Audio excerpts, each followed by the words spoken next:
Samantala, para sa mga naghahabol sa bakasyon ngayong Semana Santa, alamin na po natin ang magiging lagay ng panahon ngayong araw at sa mga susunod pa. Ihahatid po sa atin yan ni Pag-asa Weather Specialist Charmaine Varilla. Magandang hapon po Ma'am Trixie, maging sa lahat ng ating mga tagapakinig. Narito ang ulat sa lagay ng panahon.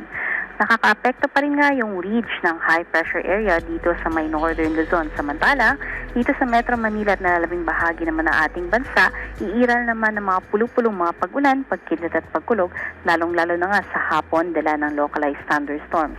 Wala naman tayong nakataas na gale warning kaya malaya maglalayag lahat ng sasakyang pandagat. Sa forecast heat index ngayong araw, asahan nga natin na aabot ng 40 degrees Celsius dito sa may Dagupan City, Pangasinan. 40 degrees Celsius din ngayong araw ang aasahan sa may San Jose, Occidental Mindoro, maging dito nga sa may Negros Occidental at sa bahagi naman ng Mindanao. 40 degrees naman dito sa may Zamboanga City, Zamboanga del Sur at maging dito sa may bahagi ng Cotabato City, Maguindanao.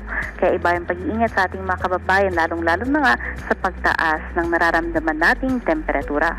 Dito sa Metro Manila, asahan nga natin na yung heat index ngayong araw aabot ng hanggang 37 degrees Celsius.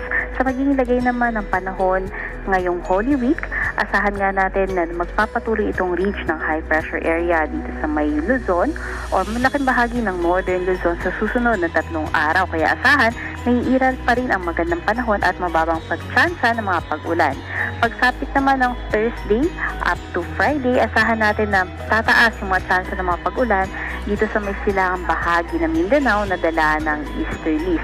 Sa lalabing bahagi ng ating bansa sa susunod na 5 araw, asahan natin yung magandang panahon. Maghanda lang lamang tayo sa tsansa ng mga pulupulong mga pag-ulan, pagkidlat at pagkulog.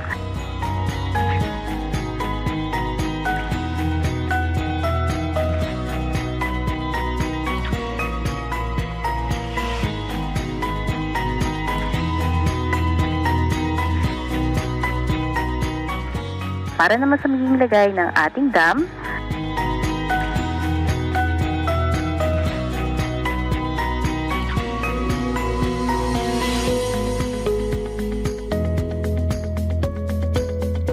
at yan ang ating latest mula dito sa Pag-asa Weather Forecasting Center. Charmaine Varilla nag-uulat. Maraming salamat Pag-asa Weather Specialist Charmaine Varilla.